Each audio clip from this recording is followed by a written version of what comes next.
खबर है जहां जमीन घोटाले से जुड़ी यह बड़ी खबर बता रहे हैं। खबर रांची से है जहां ईडी ने अंतु तिर्की को पीएमएलए कोर्ट में पेश किया। विपिन सिंह, प्रियरंजन और इरशाद को भी ईडी ने कोर्ट में पेश किया है। आज सभी की रिमांड की अवधि पूरी हो रही थी। बता दें कि जमीन घोटाला मामले में ईडी ने इन सभी के ठिकानों पर छापेमारी की थी।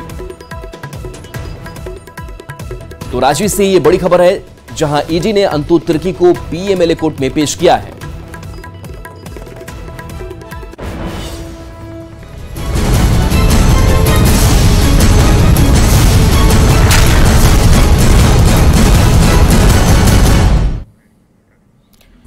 बढ़ते आगे, खूंटी लोकसभा सीट से आज अर्जुन मुंडा ने नामांकन दाखिल किया। इस दौरान अर्जुन मुंडा के साथ बीजेपी प्रदेश अध्यक्ष बाबूलाल मरांडी भी मौजूद रहे। नामांकन के बाद अर्जुन मुंडा ने अमरेश्वर धाम और सोनमेर मंदिर में पूजा अर्चना की और अपनी जीत की कामना की है। तो ये तस्वीर आपको दिखा रहे हैं जहां नामांकन के बाद पूजा अर्चना का ये दौर, अर्जुन मुंडा ने अपना नॉमिनेशन फाइल किया है। ये तस्वीर आपको दिखा रहे हैं खूंटी लोकसभा सीट जहां से अर्जुन मुंडा ने नामांकन दाखिल किया। अर्जुन मुंडा के साथ बीजेपी प्रदेश अध्यक्ष बाबूलाल मरांडी भी नजर आ रहे हैं। नामांकन के बाद अर्जुन मुंडा ने अमरेश्वर धाम और सोनमेर मंदिर में जाकर के पूजा अर्चना की, भगवान का आशीर्वाद लिया है और साथ ही जीत की कामना की है। तो देखिए, नॉमिनेशन का दौर भी चल रहा है और ऐसे में प्रत्याशी नॉमिनेशन के बाद भगवान के शरण में भी पहुंच रहे हैं।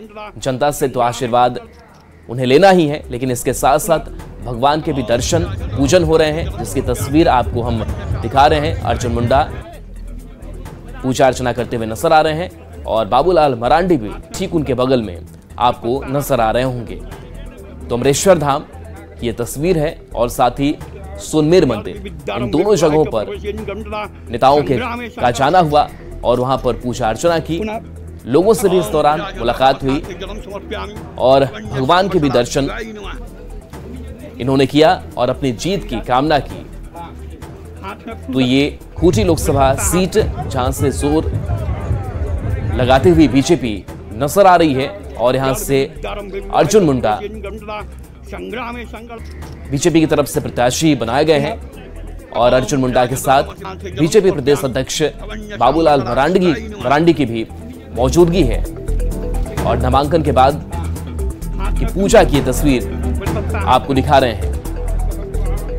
तो अर्जुन मुंडा आदिवासियों के बड़े चेहरे ये माने जाते हैं और इन पर भरोसा केंद्र में भी जताया गया और खूंटी से प्रत्याशी इनको बनाया गया है और पूजा अर्चना इन्होंने की है, जिसकी तस्वीर आपको दिखा रहे हैं। और लगातार जीत के दावे भी किए जा रहे हैं, लोगों से संपर्क भी किया जा रहा है। जनसंपर्क अभियान में भी लगातार अर्जुन मुंडा लगे हुए हैं और ये तस्वीर पूजा अर्चना। तो अर्जुन मुंडा के नामांकन में बीजेपी प्रदेश अध्यक्ष बाबूलाल मरांडी और विधायक नीलकंठ मुंडा भी शामिल हुए। इस दौरान बाबूलाल मरांडी ने कहा कि हम लोगों के पक्ष में पूरी तरह से हवा बह रही है और इस बार खूंटी बहुत ज्यादा वोटों से जीतेंगे।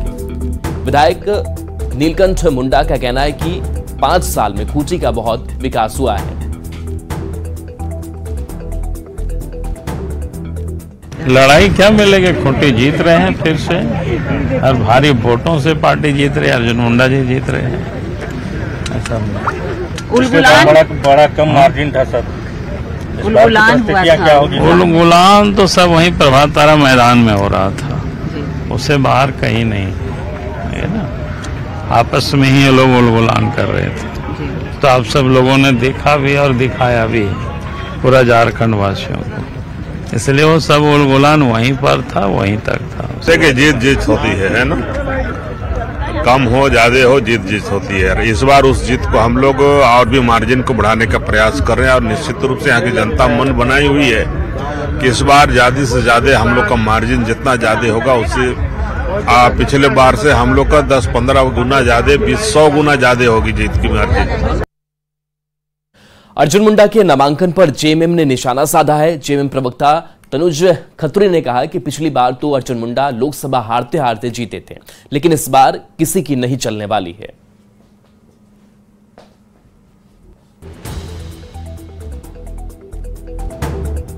ये अर्जुन मुंडा जी ने जब जो हारते हारते या जीतते जीतते हार गए थे, या सॉरी जीत गए थे, तो वो किसने करवाया था? उस वक्त तो रघुवर दास जी थे।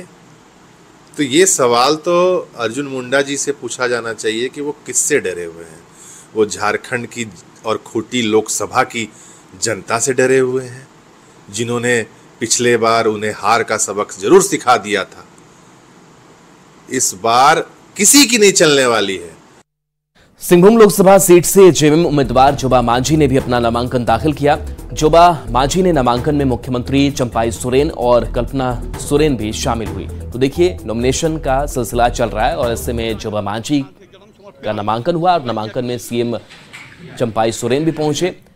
मुख्यमंत्री चंपाई सोरेन और कल्पना सोरेन भी नजर आ रही हैं। तो सिंहभूम लोकसभा सीट से लगातार दावे किए जा रहे हैं जेएमएम की तरफ से, और जेएमएम उम्मीदवार जोबा मांझी ने अपना नॉमिनेशन फाइल किया है, जिसकी तस्वीर और गीता कोड़ा यहां से बीजेपी के प्रत्याशी हैं, जिनको वो टक्कर देती हुई नजर आएंगी। तो हर प्रत्याशियों की तरफ से जो आजमाइश की जा रही है, और ऐसे में जोबा मांझी के नॉमिनेशन की ये तस्वीर आपको दिखा रहे हैं, जहां उनके अगल बगल चंपाई सोरेन और कल्पना सोरेन नजर आ रही है। राज्य से यशस्विनी सहाय के उम्मीदवार बनने पर बीजेपी उम्मीदवार संजय सेठ ने कहा है कि चुनाव में कोई भी आ सकता है, यशस्विनी सहाय के आने से कोई फर्क नहीं पड़ने वाला है। उन्होंने आगे कहा कि यह चुनाव मोदी की गारंटी पर लड़ी जा रही है, लोगों को हमारे काम पर विश्वास है। चुनाव है और प्रत्याशी तो होता ही, इसमें क्या है? चुनाव में तो ऐसे ही थोड़ी किसी को वोखोर मिलता है। बेटी आई है, कोई दिक्कत नहीं है। क्या है, चुनाव में तो हम अपने विजन को लेके जाएंगे कि 5 साल हमने कितना काम किया, प्रधानमंत्री नरेंद्र मोदी जी कितनी गारंटी काम की, और प्रधानमंत्री नरेंद्र मोदी जी अब देखो हर गांव पंचायत नहीं, हर घर तक, हर झोपड़पट्टी तक पहुंच गए। एक काम नहीं, दर्जनों काम, और इसीलिए देश मोदी की गारंटी पे विश्वास कर रहा है। लोहरदगा लोकसभा सीट पर मुकाबला अब काफी रोचक होगा। जिस बात की चर्चा पिछले 1 महीने से हो रही थी, आखिरकार वह बात सच होने वाली है। लोहरदगा से निर्दलीय प्रत्याशी के रूप में झारखंड मुक्ति मोर्चा के विधायक चमरा लिंडा चुनाव लड़ेंगे। चमरा लिंडा ने चुनाव लड़ने के लिए नामांकन पत्र खरीद लिया है, जिससे लोहरदगा सीट पर माहौल बनता हुआ नजर आ रहा है। सभी 32 जनजाति जाना होगा। और मेरे छोटे भाई की तरह मैं भी उनसे बात करूंगा, और मैं समझता हूँ कोई चीजें अंत नहीं होता राजनीति में। राजनीति में बहुत संभावनाएं होती है, और मैं समझता हूँ कि वोटों का बिखराव ना हो। हमारे माननीय विधायक श्री चमरा लिंडा जी के लिए पर्चा आज खरीदा है। हाँ, निर्दलीय प्रत्याशी के रूप में हम लोगों ने पर्चा, भावना को देखते हुए हम लोगों ने ये निर्णय लिया है कि इस चुनावी इसमें हम लोग शामिल होंगे। और इस बीच रांची से बड़ी खबर है, जहां कल्पना सोरेन चुनाव लड़ेंगी। विधानसभा उपचुनाव वो लड़ेंगी। गांजे उपचुनाव के लिए नामांकन अपना दाखिल करेंगी। 29 अप्रैल की तारीख होगी जब उपचुनाव के लिए उन्हें नॉमिनेशन करना है। कल्पना सोरेन को जनता का प्यार मिल रहा है, ये जेएमएम की तरफ से कहा जा रहा है। कल्पना सोरेन की जीत तय है, ये भी जेएमएम कह रहा है।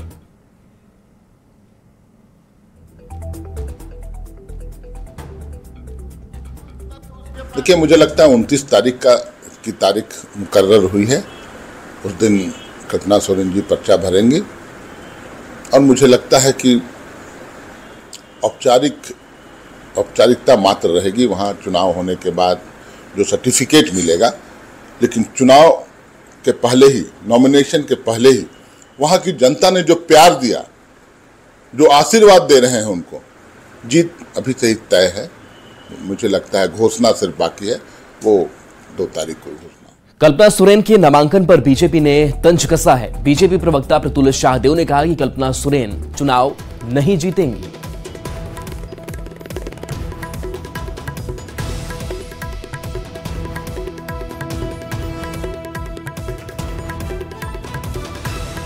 देखिए, झारखंड मुक्ति मोर्चा जिस तरीके से प्रोजेक्ट कर रही है कि कल्पना सोरेन अगर चुनाव जीतेगी तो वो मुख्यमंत्री बनेगी।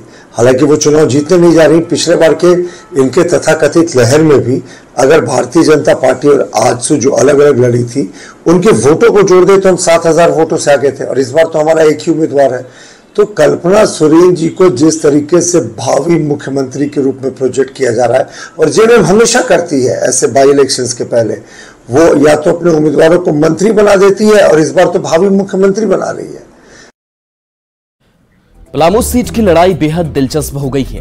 बीजेपी के बीटी राम की टक्कर आरजेडी की ममता भुइयां से है और दोनों पार्टियां जीत का दम भर रही है। ये रिपोर्ट देखिए। 2024 में पलामू का जंग, जनता का मत किस उम्मीदवार से सहमत?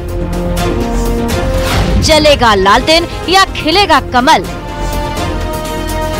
किसकी नैया होगी पार, कौन फंसेगा बीच मझधार? झारखंड का पलामू लोकसभा सीट जहां बीजेपी का दबदबा है, लेकिन इस बार की लड़ाई बेहद दिलचस्प हो गई है। 2 बार से सांसद रहे बीजेपी के बीडी राम को मात देने के लिए आरजेडी सुप्रीमो लालू प्रसाद यादव ने उन्हीं के तरकश से निकाला हुआ तीर इस्तेमाल किया है और जीत का दावा कर रहे हैं। इस बार परिवर्तन की स्थिति में है और निश्चित तौर पर पलामू में परिवर्तन होगा। 10 साल हमारे पलामू के सांसद बीडी राम जी रहे, लेकिन ये काम नहीं करा सके। प्रधानमंत्री भी झूठे निकले और यहाँ के सांसद भी झूठे निकले। एक ऐसा समय था जब पलामू आरजेडी का मजबूत गढ़ माना जाता था। 2005 और 2007 में आरजेडी पलामू से लोकसभा चुनाव जीत चुकी है। एक बार फिर अपनी गढ़ को मजबूत करने के लिए आरजेडी कोई कसर नहीं छोड़ना चाहती है और ममता भुइयां की जीत के लिए तमाम रणनीति बना रही है। पलामू लोकसभा सीट के इतिहास की बात करें तो अक्सर यहाँ सांसद बदलते रहे हैं, लेकिन पिछले 10 साल से बीजेपी के बीडी राम सत्ता का सुख भोग रहे हैं और इस बार भी बीजेपी जीत का दावा कर रही है। पलामू में मुकाबला बिल्कुल साफ है। झारखंड को बनाने वाले और झारखंड को मेरी लाश पर बनने वालों के बीच में मुकाबला है। राजद ने पूरे तरीके से झारखंड का विरोध किया था, ये झारखंड की जनता भूली नहीं है।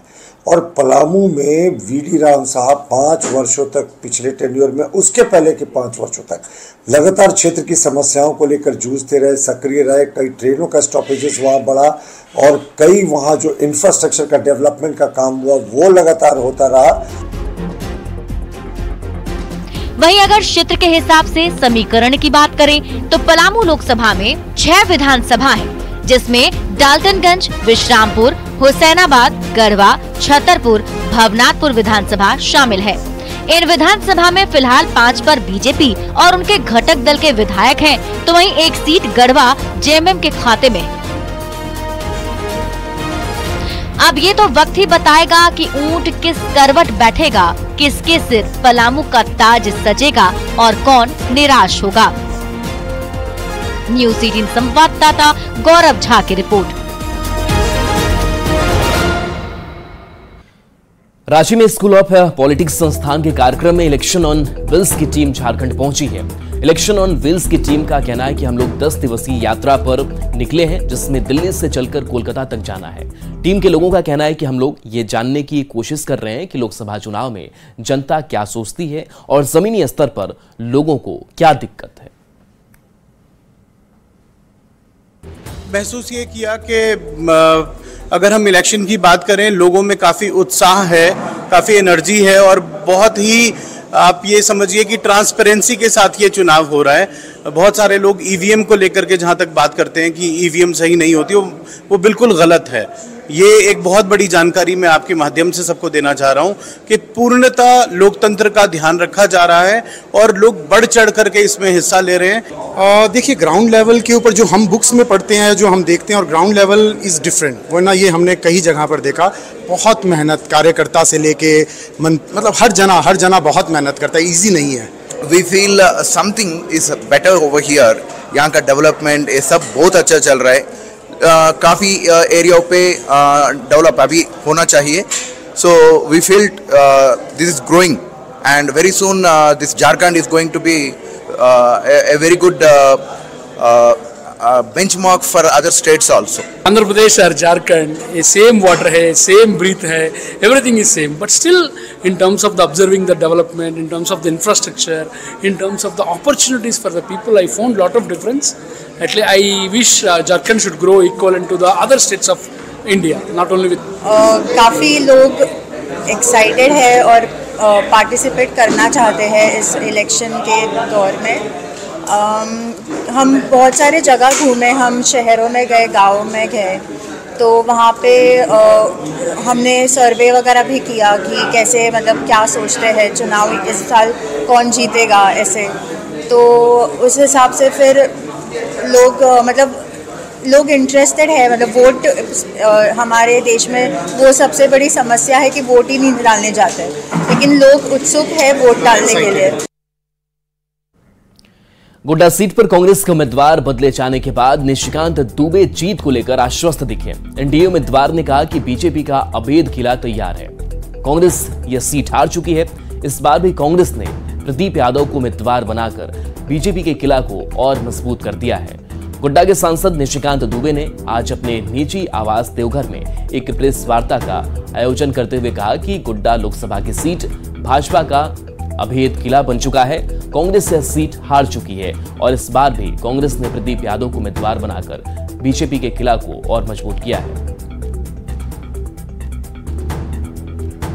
हारी ही हुई है ना, कांग्रेस को भी पता है, कांग्रेस के सारे सर्वे को भी पता है, पूरे देश को पता है कि गोड्डा लोकसभा जो है भारतीय जनता पार्टी का अभेद्य दुर्ग है। माननीय मोदी जी के कारण, नीतियों के कारण गोड्डा लोकसभा में भारतीय जनता पार्टी का उम्मीदवार जीतेगा ही जीतेगा। ये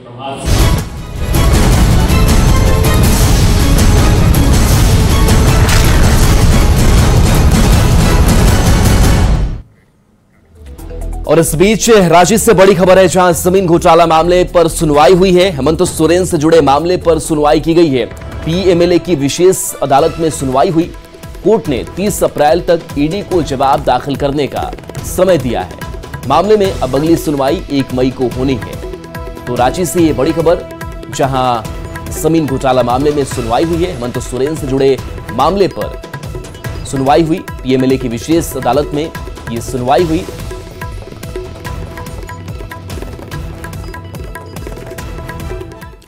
अब बात करते हैं धनबाद में हो रहे हेवी ब्लास्टिंग की। ईस्ट बसूरिया ओपी में बीसीसीएल की आउटसोर्सिंग कंपनी मनमानी तरीके से हैवी ब्लास्टिंग कर रही है। इससे आसपास रहने वाले लोग दहशत में रहने को मजबूर हैं। हैवी ब्लास्टिंग के खिलाफ दर्जनों महिलाएं झाड़ू लेकर माइंस पहुंची और जमकर हंगामा किया।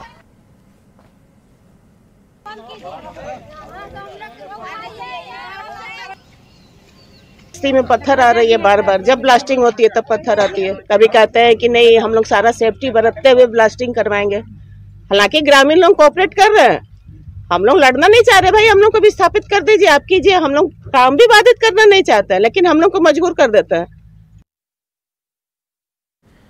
रांची से बड़ी खबर है, नाबालिग से छेड़छाड़ करने के मामले में 65 साल के आरोपी को 3 साल की सजा सुनाई गई है। सजा के साथ 10,000 का जुर्माना भी लगा है। जुर्माना नहीं देने पर अलग से कार्रवाई होगी। पॉस्को की विशेष कोर्ट ने यह सजा सुनाई है। तो रांची से यह बड़ी खबर, जहां नाबालिग से छेड़छाड़ करने के मामले में 65 साल के आरोपी को 3 साल की सजा सुनाई गई है।